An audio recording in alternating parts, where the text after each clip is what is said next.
nicely now. Thank you, thank you, thank you. What have you been doing? I show you my secret Okay, place.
Begin your senior living journey with us. Let's live a happier, healthier life together.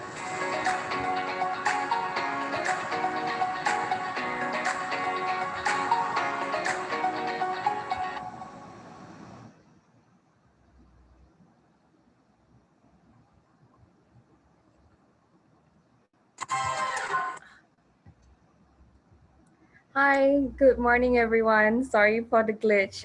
Welcome to the webinar, How to Achieve the Famous Korean Glass Skin. My name is Christina, and I'm going to be your host. Silver Circle by Commune Wellness is an ongoing webinar series conducted and supported by our community partners, as well as other industry experts.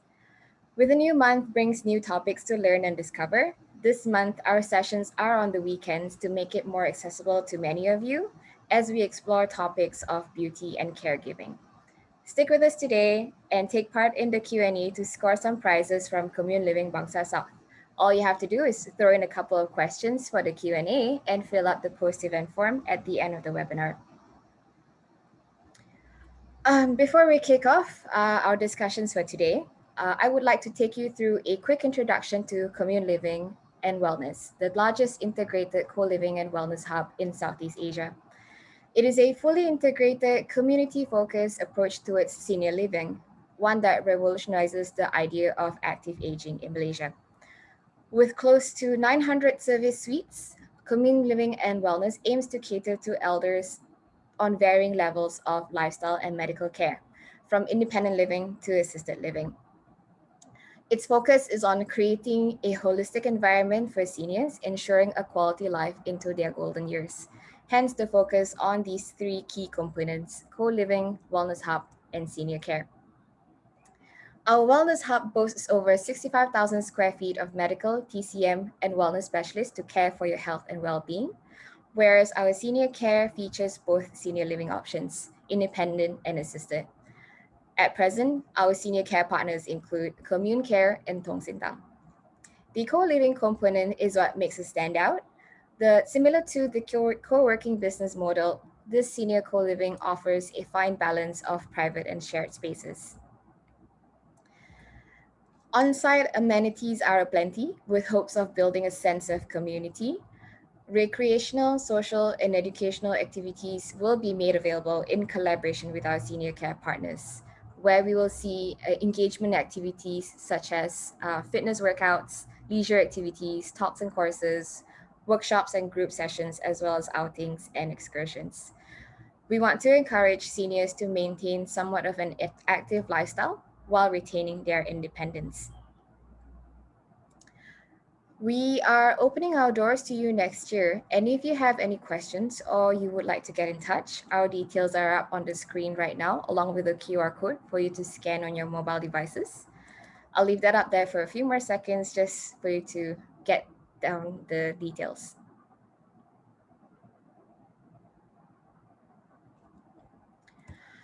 Right, moving along to the topic in discussion. Today we are joined by Dr. Park, CEO of NK Biocell and Chairman of Ocean AM Clinic. She's also a Korea Board Certified Dermatologist, Director of Ocean Skin and Plastic Surgery, Seoul, Republic of Korea, founder of Ocean Skin and Plastic Surgery Network. So they've got a total of 9 branches, 6 in Korea, 2 in Malaysia, and 1 in Singapore. So if you are looking to connect with Ocean AM Clinic, they are available in Bangsar and Bukit Jalil. Welcome, Dr. Park. Before we get started, I just wanted to do a housekeeping. If you have any questions during the presentation, please type them in the Q&A box. We will bring them up at the end of the presentation. Now, without further ado, we will turn the time over to Dr. Park. Hello. Okay.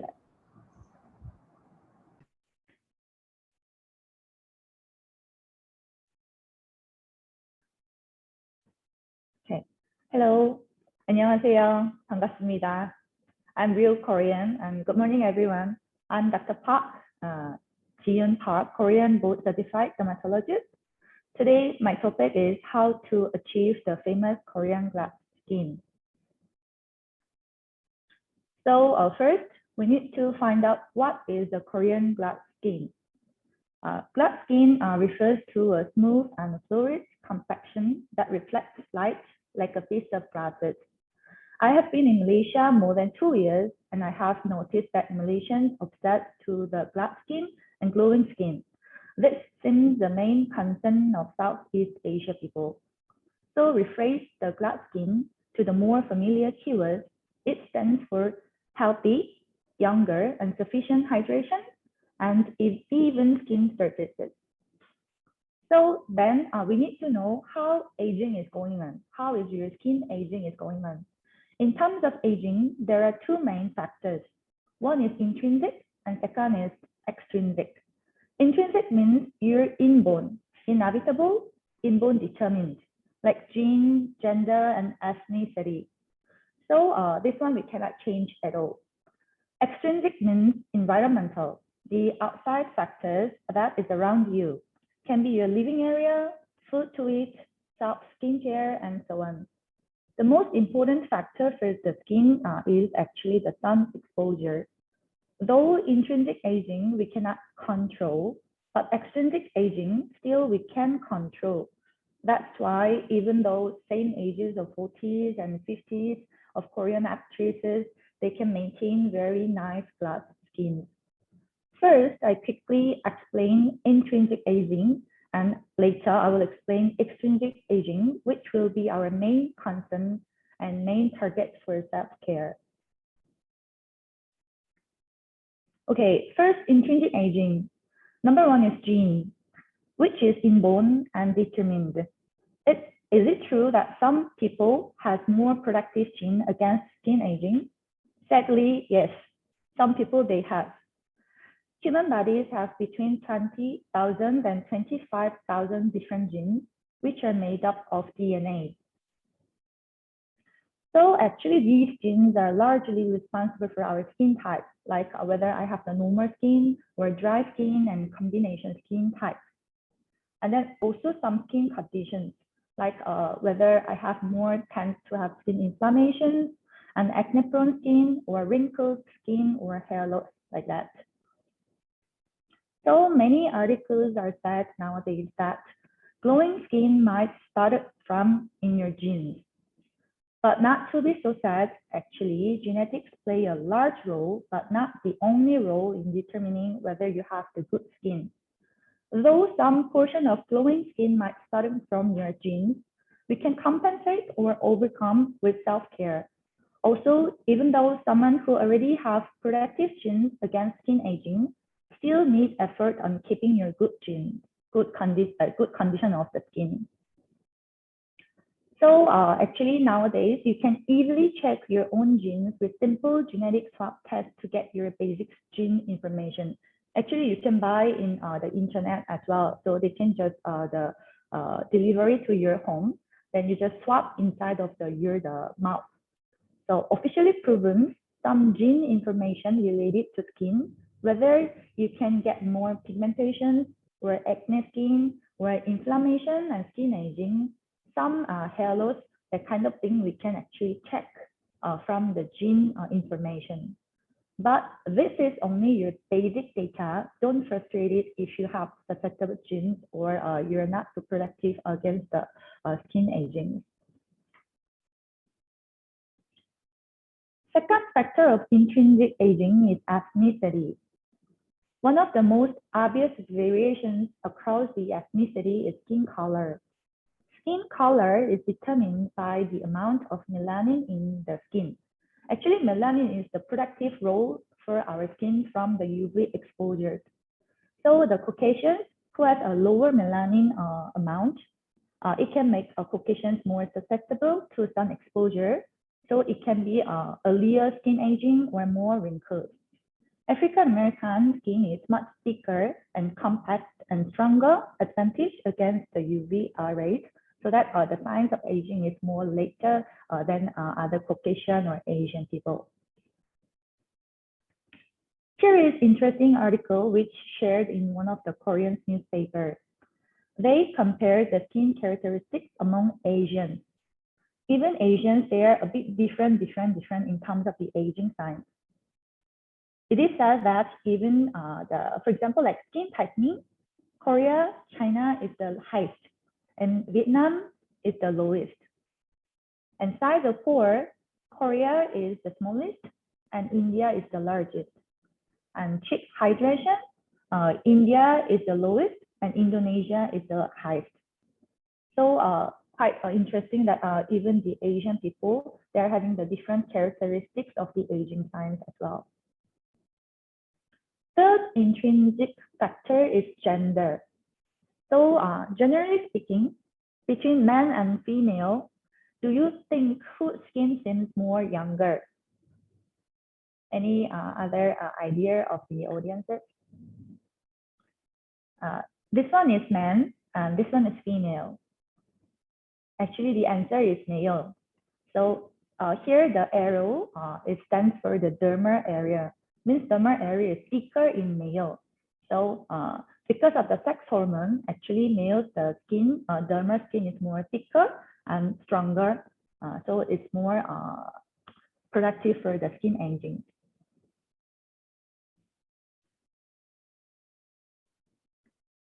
So intrinsic determines we cannot choose or change. But do you know that 70% of aging is extrinsic aging? So means that environmental and self-care is actually very, very important to control. Therefore, even though we have more susceptible genes, still no worry because can compensate to adjust environment and skin health status. Even though productive genes you have, please keep taking care of your skin so that make your skin more looks younger. The first and the most important extrinsic factor is sun exposure. Here is a very good example that you can imagine how much the sun exposure is scary. Here is a truck driver drove during the 28 years consistently without sunscreen. Window side, which means sun exposure side, and then the skin aging is totally different from the non-exposed side. Exposed side is looks like 86 years old face, and non-exposed side is 66 years old face. Speaking again, if you cannot shield properly from sun exposure, your skin might age 20 years older than the people who do a lot of product against the sun exposure.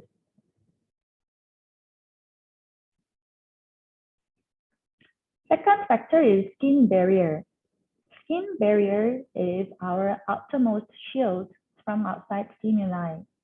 It protects inner skin water loss, and also it protects from outside pathogens coming into our skin. When we have healthy skin layer, inner water is preserved, so it can show more glowing skin, and a lot of allergens, viruses, and then bacteria, they cannot come into your skin. But if a skin barrier is unhealthy and can create water loss, the water is going outside of your skin, and many pathogens and allergens that can come inside, so that can cause itch, dry skin, and inflammation and infections, results in a lot of wrinkles and aging of the skin. Third factor is the nutrients. There are two big groups of nutrients. One is macronutrients, the second is micronutrients. Macronutrients are carbohydrates, lipids, and proteins, which is the main sources of our body's energy. Micronutrients are vitamins and minerals. Few decades before, when humans cannot intake food enough, actually macronutrients was more important because that is the matter of life. However, nowadays, many people suffering from the new diseases and the skin problems, which closely related to micronutrients deficiency. Especially if we lack of micronutrients, the skin structures, integrity, and biological function can be abnormal. So, and skin is very special organ that needs not only the oral consumption of the micronutrients, but also you need a topical nutrient consumption, which is we can do by the cosmetic products. So until here, actually now you can know how to glow yourself by controlling extrinsic factors. First, you have to protect from the sun exposure, and second, have to restoring the skin barriers, and third, supply important nutrients, which is good for the skin health. So from now on, so what we have to do? I will go through one by one more details. So first, protect from the sun exposure. Everyone already know that sunscreen is the one that can protect from the sun exposure. But you have to make sure that you do the correct method of the applying sunscreen. Later, I will go through how you can apply the correct way.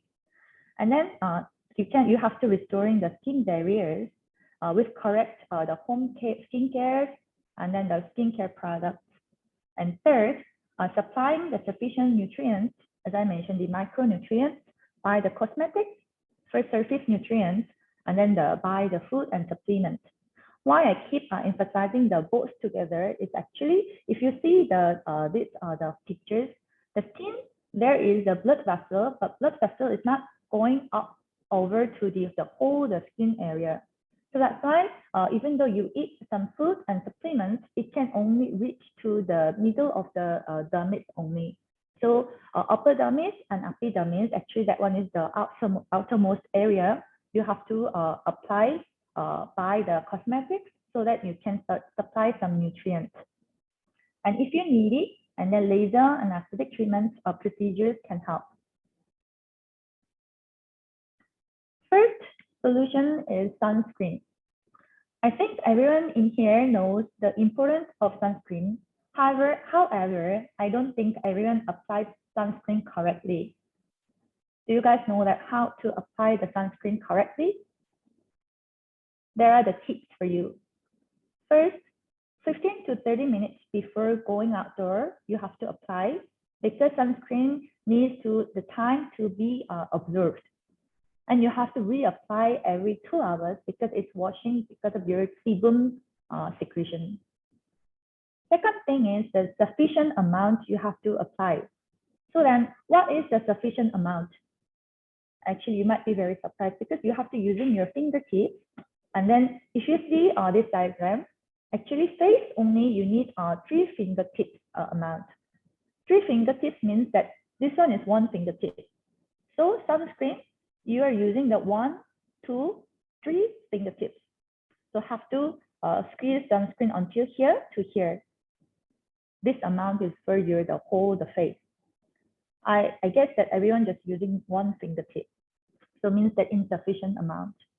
And then if you see this on the photos, face and neck, both if you want to apply, actually you need 6 fingertips. So please apply the sufficient amount of the sunscreen. And then the third thing that you have to see the sunscreen, the number. Nowadays, people know about SPF a lot.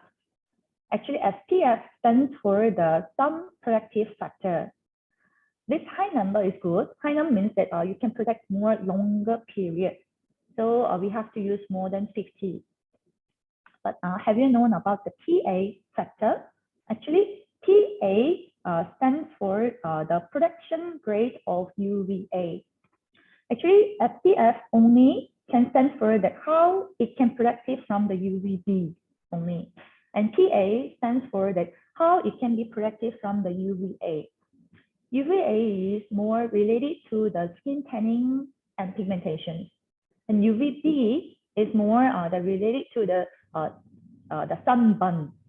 So actually, you have to protect from both is the most important. Some sunscreen actually they have a higher number of SPF, but they have only +1 PA. So you have to choose PA from the 3+ to 4+ around that one. And then you have to choose the physical sunscreen. There are the 2 sunscreens in market. One is physical, and second thing is the chemical.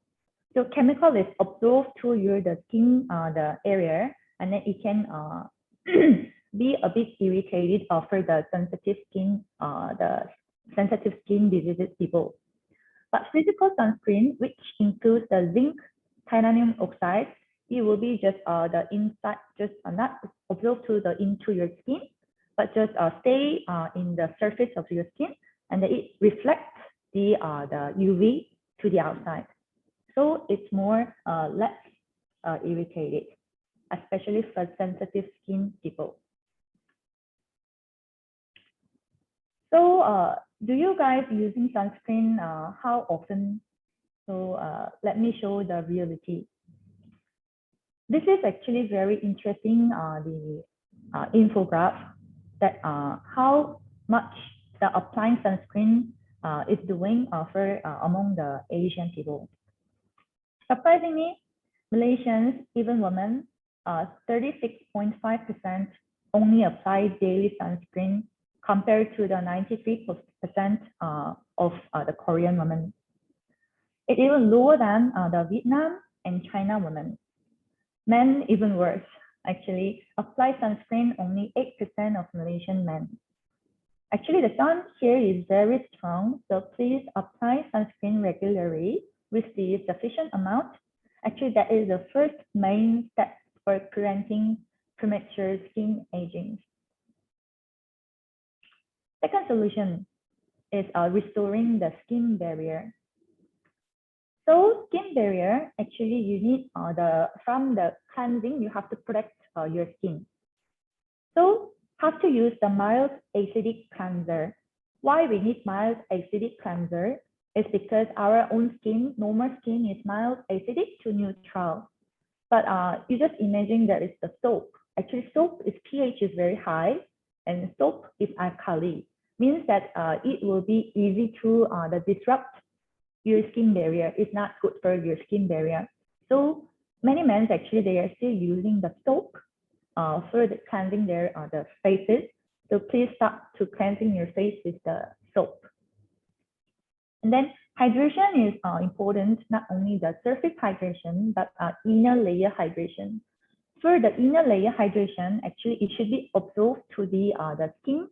The skin, there are a very tight junction between the epidermis and inner the skin layer.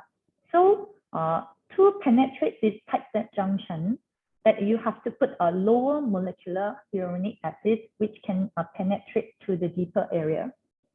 And ceramide, cholesterol, fatty acid, and squalane, you guys have heard about this kind of ingredients. This is actually good for the restoring the skin, the lipid. Skin lipid is very, very important for the skin barrier. And then other than micronutrients like zinc, copper, selenium, and vitamin C and E is good for the skin barrier restoration. Here are some the examples of the barrier cream that you can consider. So which includes the ceramide, cholesterol, and fatty acids. Daily skincare, the reality.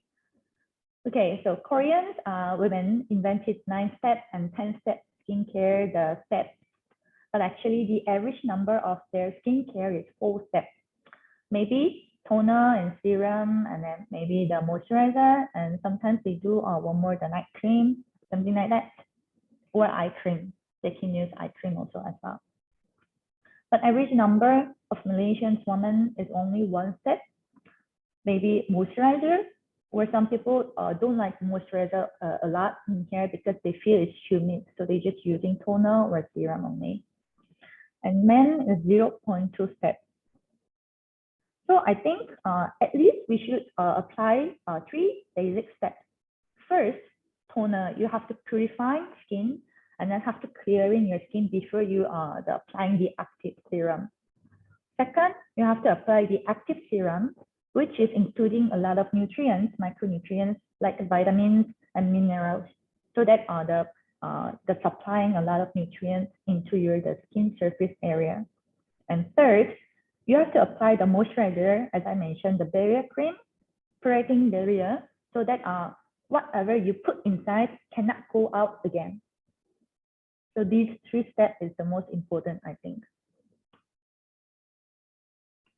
So nutrients for topicals and oral, I just compile everything that you need as basic. So topical, actually, you guys heard a lot of the retinol and retinol, that is vitamin A derivatives. So it's very, very important for the skin aging. But this one, you have to apply only the night time.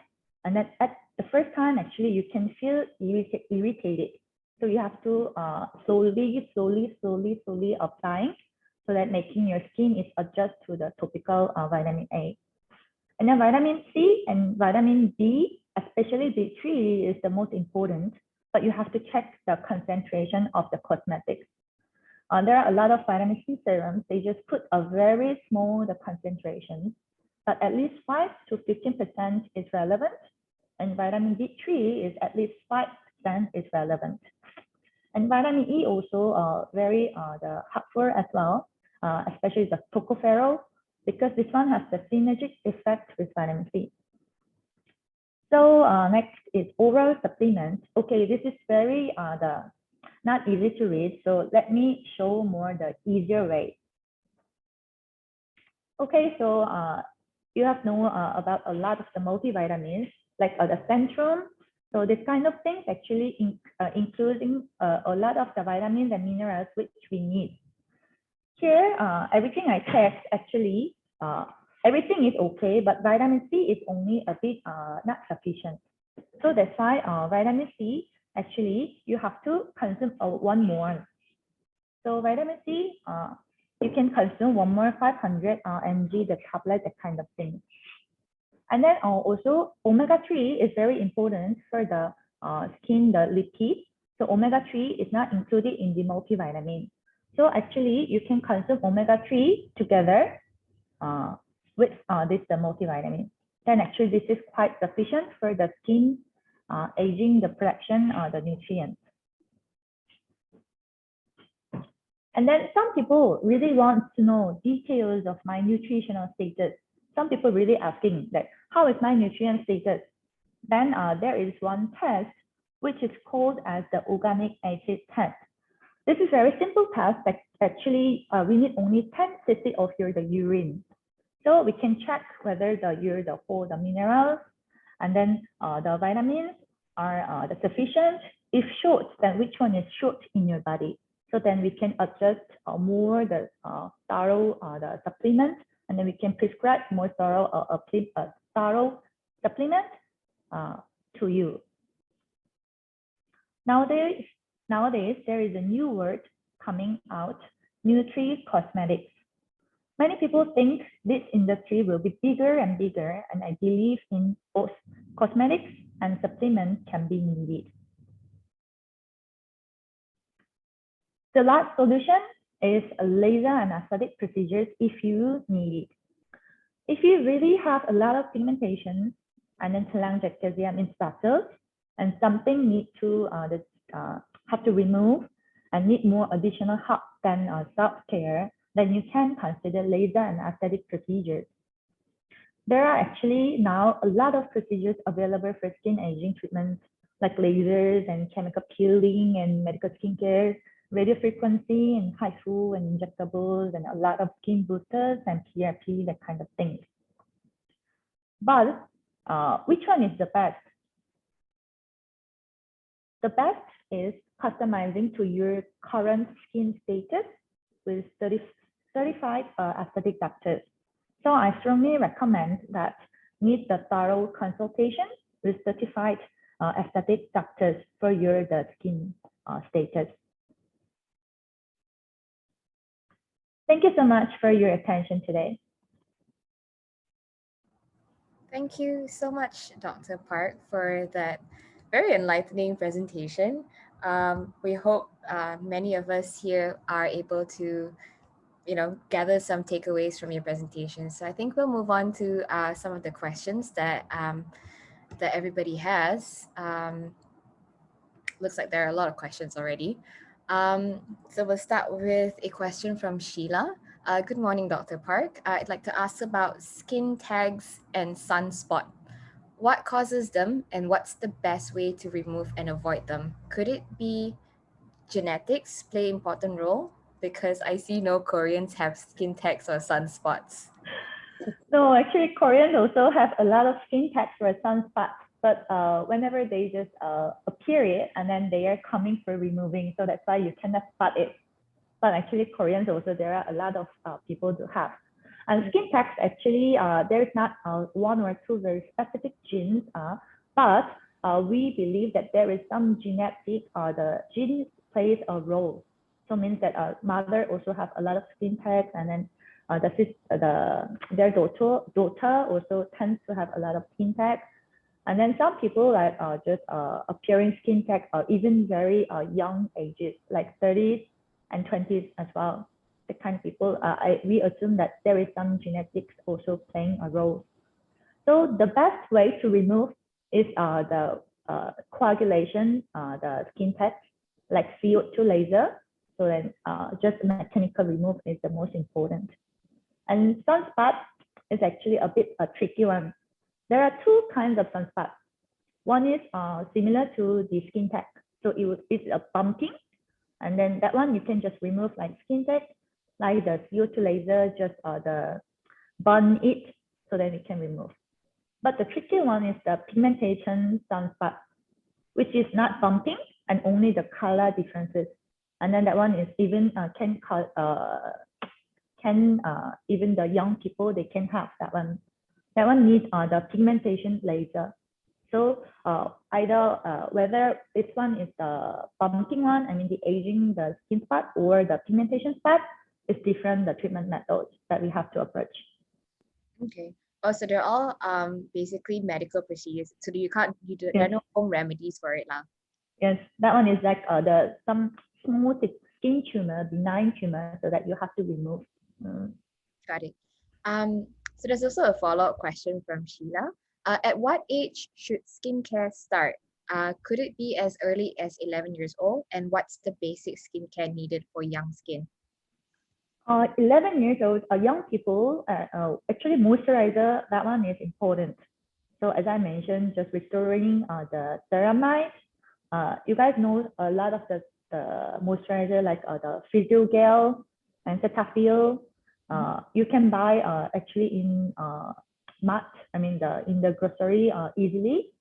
The kind of the ceramide cream actually is good, even the younger ages. Actually, from 1 year old, better to apply the moisturizer daily for the whole Oh, body. okay. I think I started quite late. Probably I started at 12, but I'm not sure if that's what is it. So typically the recommended age is because when you're young, your mother would probably help you put lah, but like when you can kind of do it yourself, is 11 or 12 a good age to explore? You mean not the moisturizer, but that kind of makeup, or? I mean beyond moisturizer. So like when do you start putting toner? When do you start putting serums? No, I think from 20s is enough. If too young, actually vitamin C and that kind of thing can be irritated as well. So Right. better just using the moisturizer. Okay. Great. So moving on to a question from Maureen Lam. Sunscreen is between SPF 15 to 30 okay? Because you recommended 50 and above. Depending on how long you guys are going to outdoors. So Right. actually SPF it not just correctly means the time to protect, but just roughly how we can explain is 50 SPF can protect your skin around 2 to 3 hours from the outdoor time. Means that if you're just going out for the grocery, just the very 30 minutes simple, and then you can apply 15 to 30.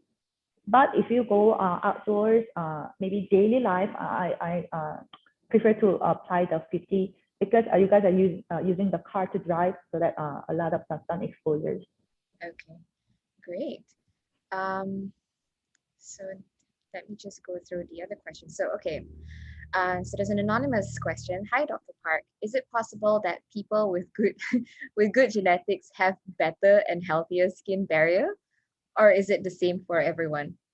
Sadly, actually, good genetics have better and healthier skin barriers. Yeah, sadly. But as I mentioned, but you can compensate with the applying the moisturizer and then applying consuming the nutrients, which is help for the skin barrier. And let me explain one example. You guys already know about atopic dermatitis. Atopic dermatitis actually is proven that they have the genes is lower. I mean, good genes lower than the normal people. So their barrier is already disrupted. So that's why they can feel itchiness and redness a lot of area compared to the normal people. Right. Okay. So on the same topic of skin barrier, do children have better skin barrier compared to adults? And does our skin barrier get destroyed when we get older? Yes, we are getting older, and then the skin barrier is get destroyed. Especially that one is one of the aging sign as well. Right. There is two things. First, because of the aging, it will be the water inside of the skin, inside of our skin, like the hyaluronic acid, some components they can containing the water that is decreased. So that's why the skin is drier. So the skin barrier is destroyed as well. And second thing is we do destroy ourselves. Means that a lot of the unneeded the procedures, for example, like the peeling, exfoliation, the kind of thing. If you do too excess, and then it can disrupt the skin barrier. I see. Okay. The following question is, Dr. Park, what kind of treatment would you suggest for large pores, and can laser help? Large pores. If I would like to talk about pores, actually, that one is only just total one entire session actually. So let me explain just a simple, because pore actually there are a lot of kinds of the pores. So first, it can be because of a lot of sebum the secretion, like the acne people and a lot of sebum people, because of sebum have to come every time. So that's why the pore is just open and leave it, because that one is more convenient for them. So the pore related to sebum secretion, that one is number one. And number two is because of the aging. When you're aging, the pore, when you're young, the pore is like this, very looks nice, round pore. But when you're aging, the pore is making like the sagging together with the wrinkle. So many people actually can spot a lot of the pores and around here. We call it butterfly the zone. That one is because of the wrinkle, aging pore. And third thing is, you guys think that it's pore. Actually, it's not pore. That is kind of the hair. So inside the pore, there is hair, the black hair. Right. So that's why you can feel that one as a pore. So these three things actually, the different treatment modality that you need. Of course, laser can help, but you have to get the approach with the different laser for the different pore, the type. Right, like you said, because different skin, different customization, different Yes, requirements. yes. Okay, so I will probably go through. Okay, so the next question is how to treat oil seeds around lower eye area, please. Okay, here, right? Yes. There are two major oil seeds that can happen in the under eye. First is really oil seed. We call it milia. So it looks like the whitish, the spot inside. So that one is easily removed actually. So we can just drill the small the opening and we just squeeze it and then we can just remove. I see. And then second thing is syringoma. Actually, that one is more the difficult things, more deeper oil seeds, which is caused because of the sweat gland. Sweat gland is making like oil seed. That one is more deeper and more not easy to remove. So you need more than 3 to 5 times of the laser. Wow. Okay. Let me just go through. Okay, so I've got probably 3 more questions. What is the treatment for pigment around the cheeks area?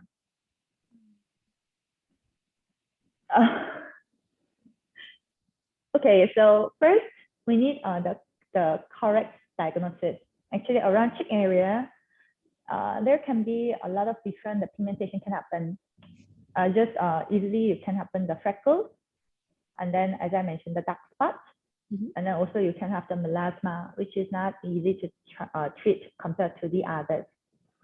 And then also you can have some more deeper component of the pigmentation, so which is called as the otta nevus. So we need to see the pigmentation status, then I can give the correct the diagnosis. Then it can be different from the pigment the diagnosis. Okay, so I guess the answer to this is go to Ocean Clinic for consultation. Okay, 2 more. How do you reapply? I think this is also a question that I have. How do you apply sunscreen every 2 hours if you are wearing makeup? Is a spray type of sunscreen effective? The spray time sunscreen is effective, and also there is cushion type, and there is also the BB cream type also. So if you use the BB cream and then also you can just reapply the BB cream, that it means that fixing the makeup together with the applying the sunscreen. Dr. And then Park, are you still there? Sorry? Hello?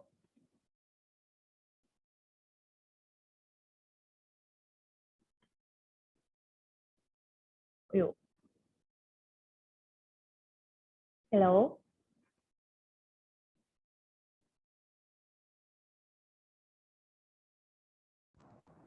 Hello? Can you hear me? Yeah. Oh, goodness, what happened? I think sometimes the connection is a bit not stable. Now I can hear you. Okay, great. Sorry. So where were we? About the reapplying the sunscreen. Sunscreen, yes, correct. Oh, goodness. Okay. Okay. So you can use either the spray type or either the cushion type, or either you can use the BB cream, which includes the SPF 50%. Then you can reapply. Okay. And another question, sorry, before you go, is I think a lot of I'm not sure if everyone else does it, but a lot of us also use facial masks. How often can we use facial masks in our skincare routine? If you're the normal skin and you're not sensitive skin, every day also you can apply. But if you are the sensitive skin, better not apply every day. So have to apply the once or twice per week is enough. Okay.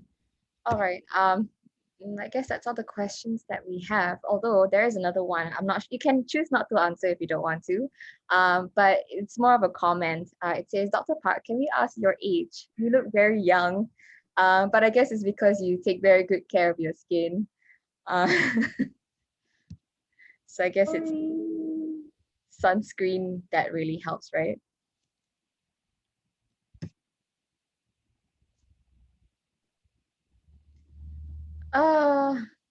I think the connection dropped again.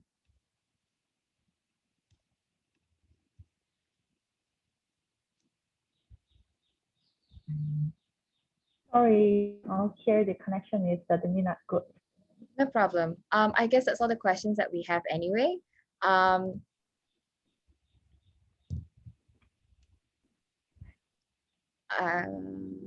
Dr. Park, I'm not sure if you're still there, but we'll wrap up our Q&A session for now.